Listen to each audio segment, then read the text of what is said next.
Hi folks, video number 5 of my Deck Manifesto videos for August 2025. How do you do? How's your day going?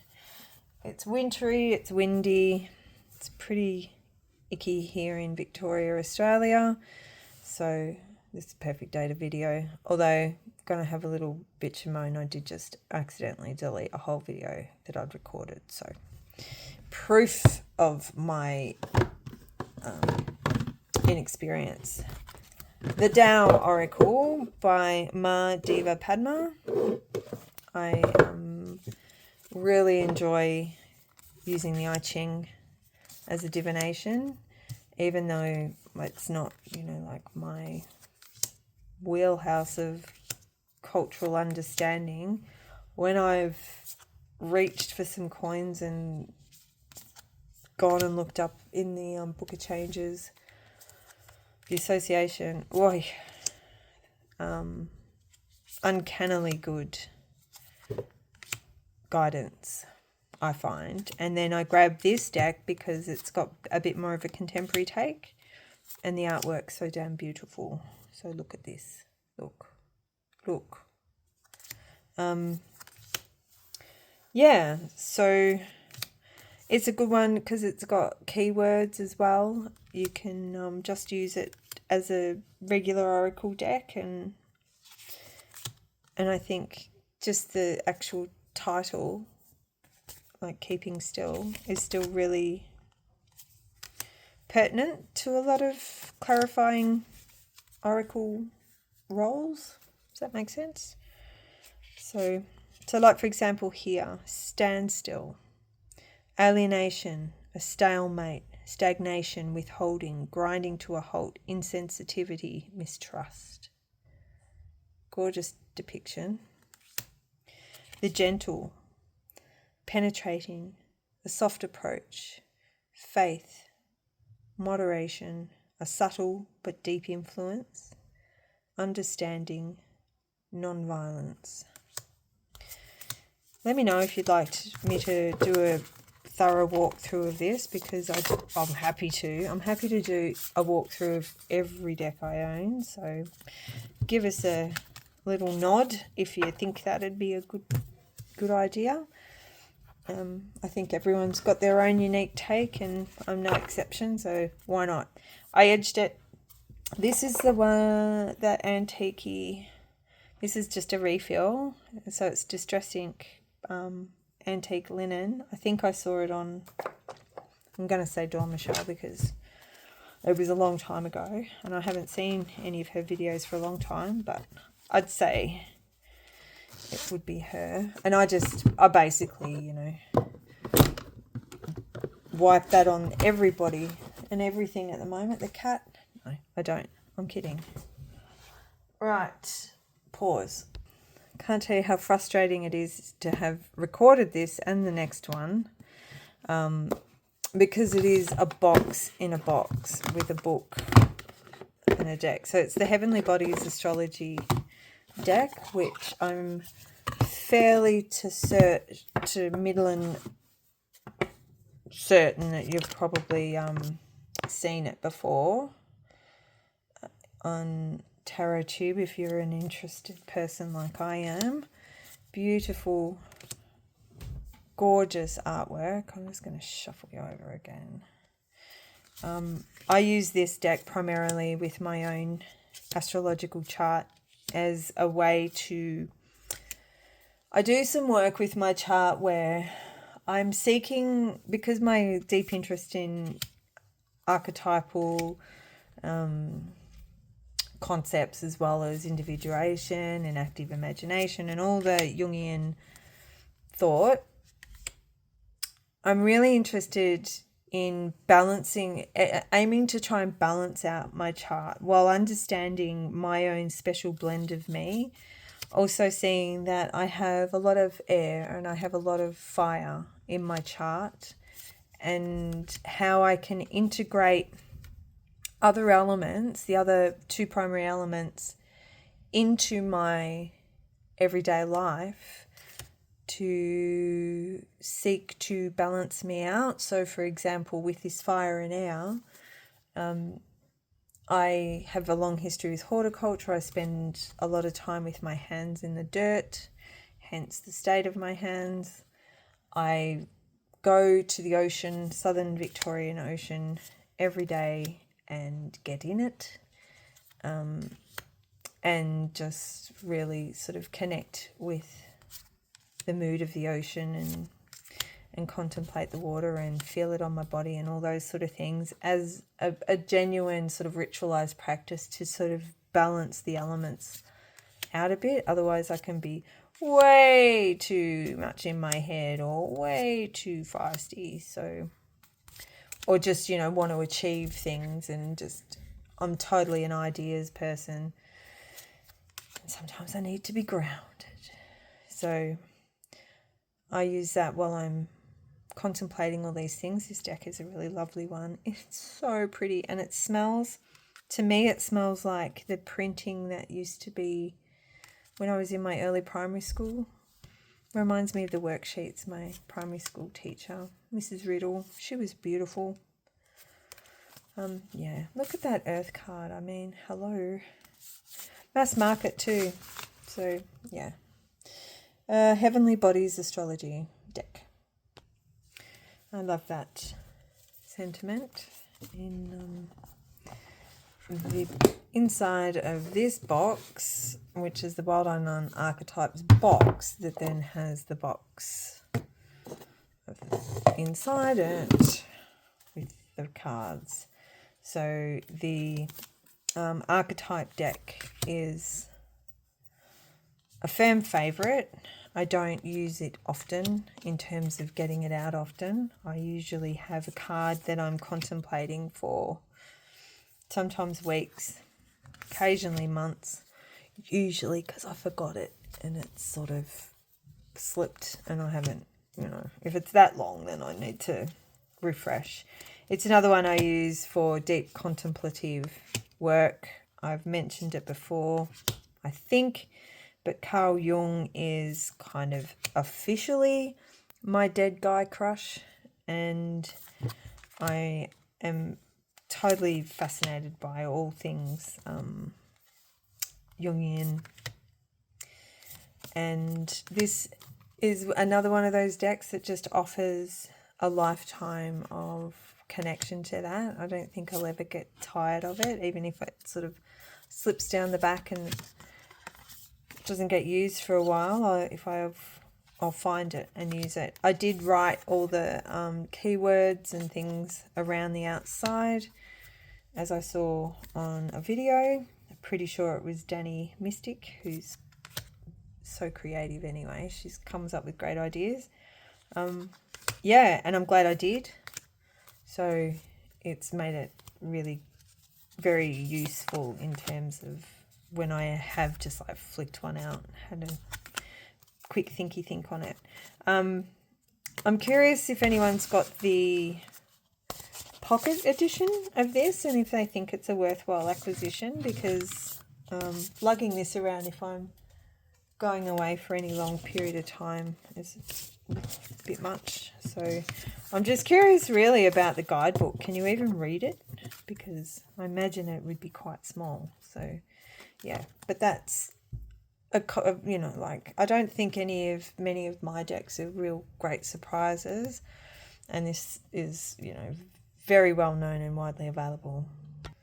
So I have the Kali Oracle by Alana Fairchild. I'm fascinated by Kali. I'm not entirely sure that Alana Fairchild's the right person to be diving deeply into one particular deity, but I bought the deck and I'm happy to own it. So I think the frustration for me is that I find her writing to just be a bit much, like literally. And so, but I mean, I can always go off and hit any of my other reference books. I did a small course through Coursera or one of those things that I believe was run out of Harvard on Hinduism, and it sort of started to touch on the deities, but it was more really about the Upanishads and stuff like that. So I'm fascinated by all mythology, and Hinduism is absolutely no exception. Rich and vibrant cultures. And Kali's just so kick-ass too. I edged it in gold and did the absent-minded run my Sharpie along the outside. It's just sort of like, and it all bled onto the cards. And I'm not hating it. Like, some look worse than others, but some actually, I think it sort of, that looks pretty cool, I reckon. So, anyway, that's that one. Kali Oracle. Another archetypal deck for me is the Citadel Fantasy Oracle. It's also, oh look, I really like this. I like the shape of the cards. I like the artwork. It's a bit blingy and I'm happy enough with that.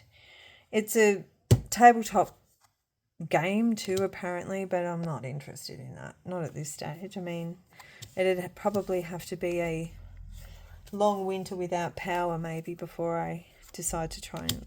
Oh, look, never say never, right? Yeah, I do use this as a archetype deck, as I said. Also for writing, coming up with some characters.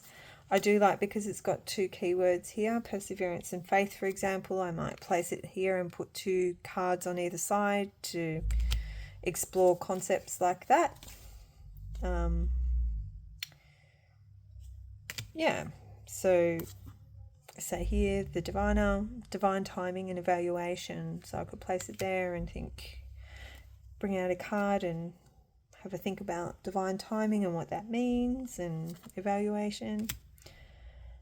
Yeah, I really like it. And it's another one, I use it as a clarifier for a whole range of decks. I'm not that fussy really. I like playing with pairing and stuff, but if I get the vibe, I grab it and I use it, and that's about that with it. But I'm really pleased to own it. I think I have bent it a couple of times trying to get it into the box, but that's a me thing, not a flaw on anything else. So yeah, the Citadel, a Fantasy Oracle by Fenn & Cright, mass market. I believe it was indie that went to mass market, so you should be able to grab it if you haven't seen it before. I'm shocked. Okay. Rainbow Brain Skull by Andrews McMill Publishing. I bought this for myself and then loved it so much and would talk about it with some of the adolescents that I work with. So I grabbed a copy and I have that in my office. I work in a secondary school as a school counsellor, doing my Masters in Counselling as we speak. Well, not literally as we speak, but as soon as I get off here, I'll be hitting the books. Yeah, this looks like it's lighthearted and silly and frivolous, but it's got a lot to say. So never leave it blank. Make something stupid, throw it in vault. Not enough. The everyone story. Really good conversation starter for some of the kids who just don't know where they're at, and they can flick through and have a look and take some time with the cards. And sometimes I like to recreate the images on the whiteboard. It's yeah, and so in my personal practice, I haven't really been reaching for it as much, probably because I am using it at work. But when I see it through this lens again, I think I might give it a shot just to use it for myself again as well. You don't hate yourself, you hate not being yourself. Accept how you feel, then move through it. Really good. Really good. Yeah, still not failing enough. I love it. Really good card deck. It's a swishy squishy. It's got sort of like, what is it called? Groovy That's the official name, I think, of the gilding on the side. It's super like rainbowy grooves. So highly recommend.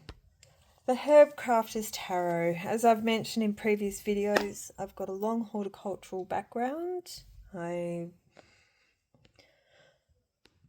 Sorry, just had to pause for a cough. I assumed that this deck and I would be immediate best friends. And while I love it, I just don't reach for it to read with it as a tarot deck. If you're hearing weird noises, my cat's just over here cleaning himself. Yeah. I really love the imagery, and I don't know if it's like some of the other decks where it's just not fitting into the tarot structure as much for me. And I know these plants, and I know their associations well because I've worked with them. I propagate them. I collect their seeds and know them very well. Not all of them, but a lot of them. Yeah, but for whatever reason, I'm not reaching for it to work with it as I had expected. That's not to say I won't. I'm wondering if because of the court cards, the names of them are unfamiliar to me, and I just sort of still have to check to see who's what and what's who. That's a me thing, because it's not that hard to learn something new like that. So I don't know. Yeah, I don't know whether it's having someone else give me the association of the plant with a card that's holding me back. I'm really not sure, but I do enjoy looking through it. It could also be the guidebook. Just give me a minute. Yeah, I just had a flick through, and I don't know, I don't really resonate with the writing in the guidebook as much. Maybe if I just leave that alone and just go purely on intuition, perhaps that's the best bet. Has anyone else had this experience with this? Has anyone doctored it and turned it into something else? I don't know, because it's such beautiful, beautiful artwork. Oh my. Yeah, all right. Waffling on now. Crafters Tarot. How many more, you ask? 4. The answer's 4. 4 more, including this one. Japaridze Tarot by Nino Japaridze. I'm assuming that's the pronunciation. I love this deck. I have trimmed it and edged it, kind of did an okay job. So much of the artwork is just beautiful to me. Although some don't quite seem to fit, but that's all right. I hope you can't hear my neighbours, and I hope they don't start arguing. The court cards, not a major fan of the court cards. Some of the images are quite surreal, and some are not so much. It's sort of mixed, you know, and I think that can be a sticking point for some people. I love this world card. I don't love the jesters, which are pages. Yeah, but I was working with it, and it just sort of turned into, I was having a really good fun day playing with it, and it sort of turned into a conversation with ancestors, like particularly of a particular line, a strain. This I'm not sure about. Sometimes I am, sometimes I'm not.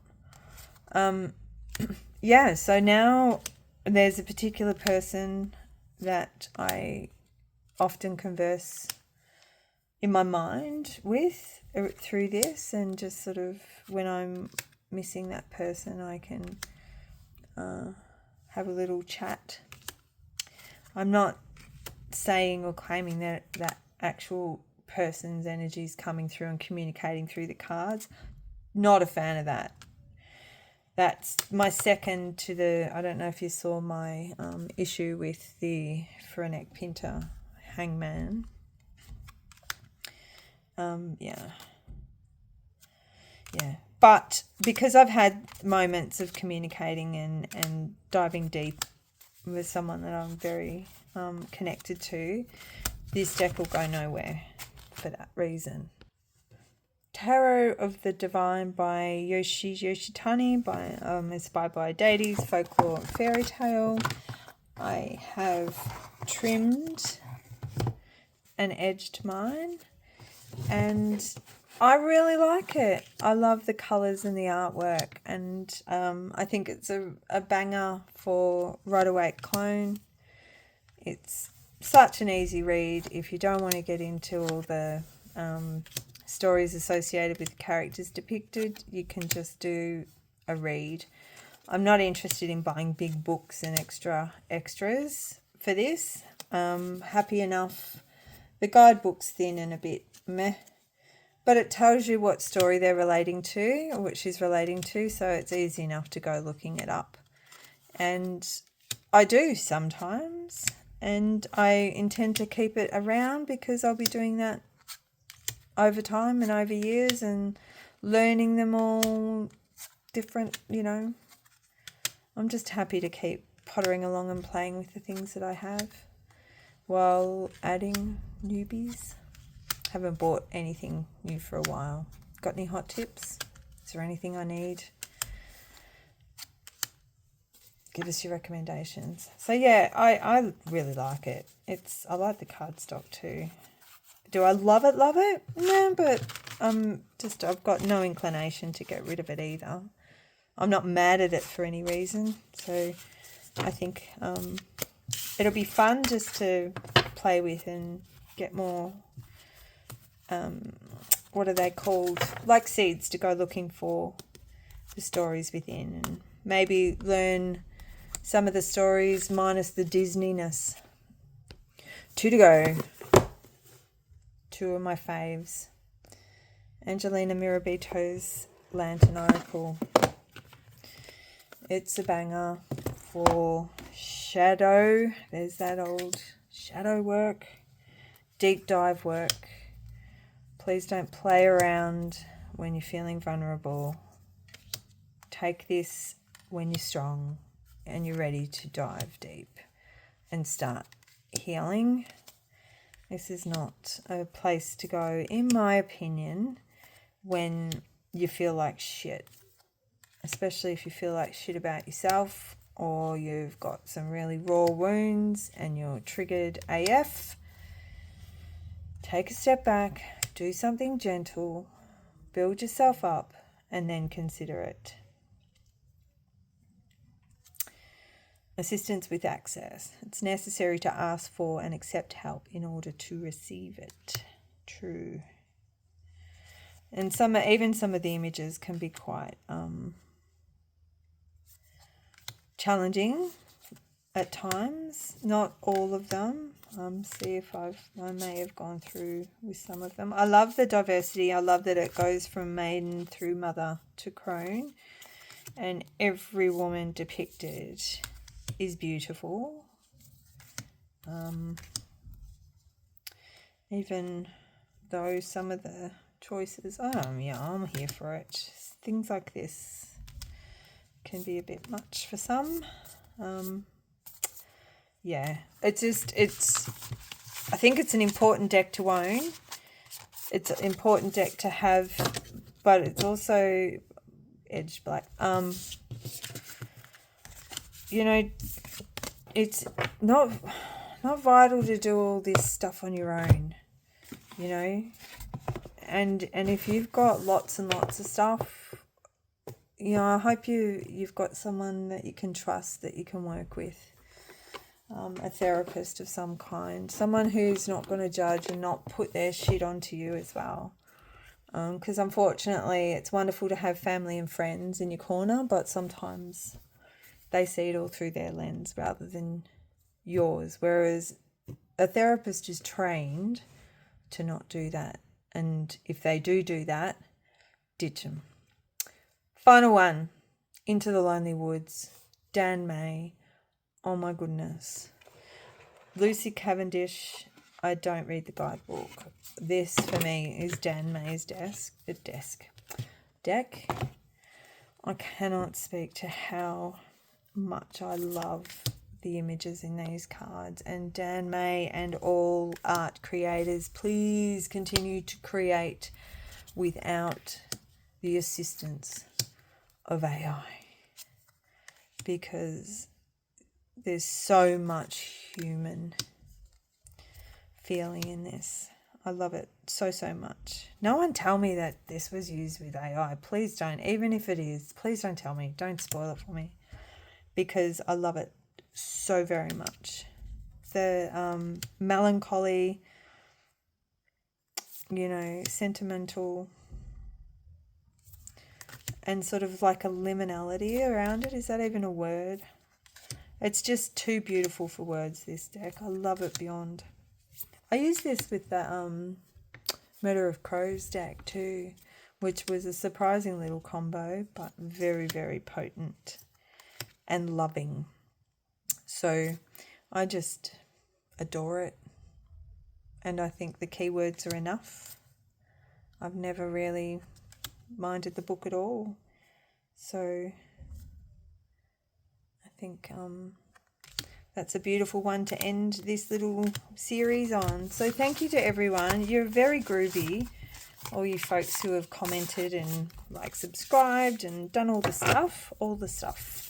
And I really appreciate it. So I'm looking forward to just keep making videos. So I hope you'll come along, and I'll do some flick throughs of decks as well, and have a bit of a good chat while to amuse me as much as anything while I'm studying. Still got a ways to go, but as I go, I'll be developing different programs for doing this deep dive work, and hopefully using the archetypes and stuff through tarot and oracle and beyond to support that. So I hope you're well. All the best. See you soon. Ciao.